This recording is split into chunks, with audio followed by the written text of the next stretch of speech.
समाधान, देश की हर ज्योतिषीय पद्धति के समावेश के साथ संपूर्ण, आकर्षक और सबसे सटीक एस्ट्रोसेज बृहद कुंडली। आज अभी लें, क्योंकि भविष्य में ही छिपे हैं जीवन के संकेत।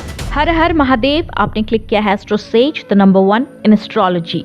साल का दूसरा ग्रहण लग रहा है और ये भी चंद्र ग्रहण ही है, जैसे पहले चंद्र ग्रहण लगा था। तारीख होगी 5 और 6 जून।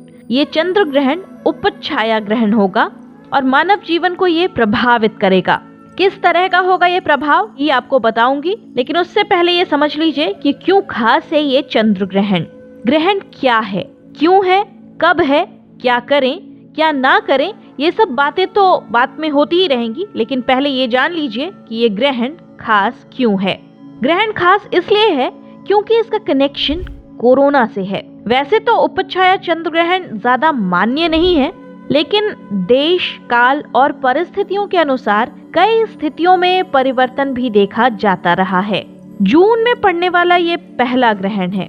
इसके बाद सूर्य ग्रहण भी पड़ेगा। तारीख होगी 21 जून। कोरोना वायरस के संक्रमण काल में पड़ने वाले ये ग्रह अपने आप में काफी महत्वपूर्ण हैं, क्योंकि दिसंबर 2019 में जो ग्रहण लगा था वो बहुत महत्वपूर्ण था तो वो सूर्य ग्रहण, लेकिन उस सूर्य ग्रहण ने बहुत चीजें दिखा दी हमें। याद कीजिए 26 दिसंबर 2019, इसके बाद से कोरोना संक्रमण बढ़ना शुरू हुआ ग्लोबली। अब 2 ग्रहण लग रहे हैं, वो भी एक ही महीने में। सोचिए ये कितना ज्यादा महत्वपूर्ण है। वैसे भी चंद्रमा का संबंध मन और कफ प्रकृति से होता है और संक्रमण काल में चंद्रमा का पीड़ित होना काफी गहरा प्रभाव छोड़ने में सक्षम है। अब ग्रहण और ग्रहण के समय से जुड़ी कुछ बातें हो जाए। चंद्र ग्रहण आपको पता ही है कि यह खगोलीय घटना है, लेकिन हर व्यक्ति के जीवन पर असर डालने के लिए काफी है। विज्ञान, खगोल और ज्योतिष चंद्र ग्रहण को ये तीनों काफी महत्वपूर्ण मानते हैं। इस साल यानी ये 2020 में कुल 4 चंद्र ग्रहण लग रहे हैं, जिसमें से पहला चंद्र ग्रहण हमने विटनेस कर लिया है। ये 10-11 जनवरी को लगा था। अब दूसरी बार ये ग्रहण 5-6 जून को लग रहा है। ये ग्रहण शुक्रवार और शनिवार को पड़ेगा। ये 2 दिन या 2 तारीखें मैं क्यों बता रही हूँ, क्योंकि ये रात को लगेगा और इस ग्रहण का मोक्ष काल जो होगा वो अगले दिन का होगा। तारीख बदल जाएगी। चलिए मैं आपको वक्त भी बता देती हूँ। इस ग्रहण का स्पर्श रात्रि के 11:16 पर होगा और मध्य अर्थात परम ग्रास जिसे हम कहते हैं वो 5 जून की रात्रि 12:55 यानी कि तारीख बदल के हो जाएगी 6 जून। और ग्रहण का मोक्ष रात के 2:34, ये भी तारीख हो जाएगी 6 जून। इसीलिए ग्रहण होगा 5 और 6 जून को।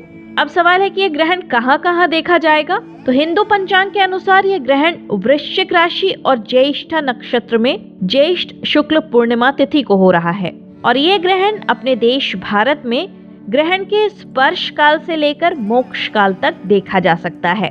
भारत के अलावा ये उपछाया ग्रहण दिखेगा यूरोप के अधिकांश हिस्सों में, Africa, Australia, Asia, south America, जिसमें कि ब्राजील, उरुग्वे और अर्जेंटीना भी शामिल हैं।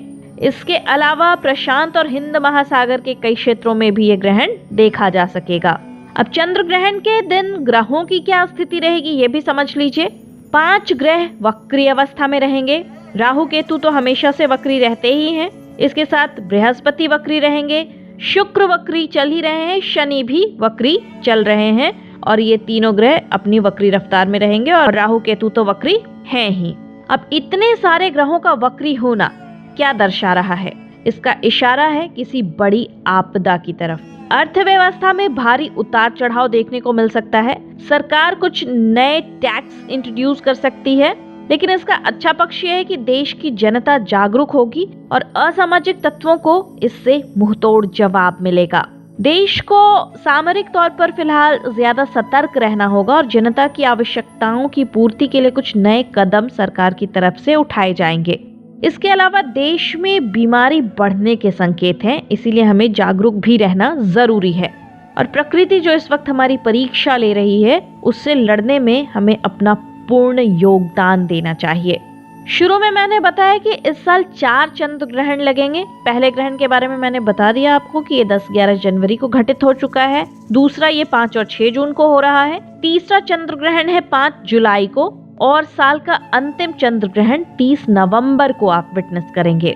जून, जुलाई और नवंबर में पड़ने वाले ये चंद्र ग्रहण उपछाया चंद्र ग्रहण ही रहेंगे। ये ना पूर्ण होंगे ना आंशिक होंगे। अब ये उपछाया शब्द आपने कई बार सुन लिया, तो ये होता क्या है ये भी मैं बताती हूँ। उपछाया वास्तविकता में कोई चंद्र ग्रहण नहीं होता, बल्कि इसको समझने के लिए आपको ध्यान देना चाहिए कि जब भी चंद्र ग्रहण घटित होता है तो उससे पहले चंद्रमा पृथ्वी की उपछाया में प्रवेश करता है। इसी को चंद्र मालिन्य कहा जाता है। इस उपछाया से निकलने के बाद ही चंद्रमा पृथ्वी की वास्तविक छाया के अंतर्गत प्रवेश करता है, और यदि ऐसा होता है तभी वो वास्तविक रूप से पूर्ण या आंशिक चंद्र ग्रहण कहलाता है। कई बार ऐसा होता है जब पूर्णिमा को चंद्रमा पृथ्वी की छाया में प्रवेश करने के बाद वहीं से बाहर निकल आता है और पृथ्वी की असल छाया में प्रवेश नहीं करता। तो ऐसी स्थिति में चंद्रमा की सतह धुंधली सी महसूस होती है और उसका बिंब भी धुंधला पड़ने लगता है। लेकिन ये धुंधलापन पूर्ण रूप से इसे काला या छायादार नहीं बनाता। ये इतना हल्का होता है कि नग्न आंखों से आसानी से देखा भी नहीं जा सकता, और यही वजह है कि इसे उपछाया चंद्र ग्रहण कहा जाता है। इसमें चंद्रमा का कोई भी भाग ग्रसित नहीं होता और इसीलिए इसे मुख्य ग्रहण की श्रेणी में नहीं रखा जाता। अब सवाल यह है कि अगर ये ग्रहण नहीं है तो सूतक काल होगा या नहीं। चूंकि उपछाया चंद्र ग्रहण ग्रहण की श्रेणी में नहीं गिना जाता, इसीलिए इसका सूतक भी मान्य नहीं होता है, और इस दिन पूर्णिमा से संबंधित व्रत, उपवास, दान वगैरह सामान्य अनुष्ठान आप कर सकते हैं। किसी सूतक का पालन करना जरूरी नहीं है। लेकिन अगर आप प्रिकॉशन के तौर पर सूतक मानना चाहते हैं तो उसके लिए हम आपको रोकेंगे नहीं। आप चाहते हैं तो आप सूतक मान सकते हैं। सूतक चंद्र ग्रहण लगने के 9 घंटों पहले से शुरू हो जाता है, यानी कि 3 प्रहर पहले से सूतक शुरू हो जाता है और मोक्ष के साथ साथ समाप्त हो जाता है। सूतक में नियम क्या कर लीजिएगा अगर आपको करना है तो, चंद्र ग्रहण की अवधि में आपको अपने इष्ट देव की पूजा अर्चना करनी चाहिए, और इसका सबसे आसान तरीका है उनका ध्यान कीजिए और संभव हो तो उनके मंत्रों का जाप कीजिए।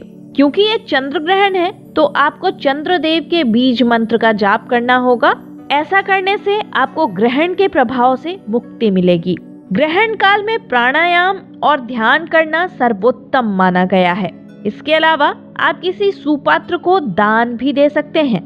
आप चाहे तो दान और पुण्य कर्म कर सकते हैं और उपवास भी रख सकते हैं। और सूतक में क्या नहीं किया जाना है तो ये भी आपको बता दूं, भोजन नहीं बनाइएगा, ना भोजन करना है।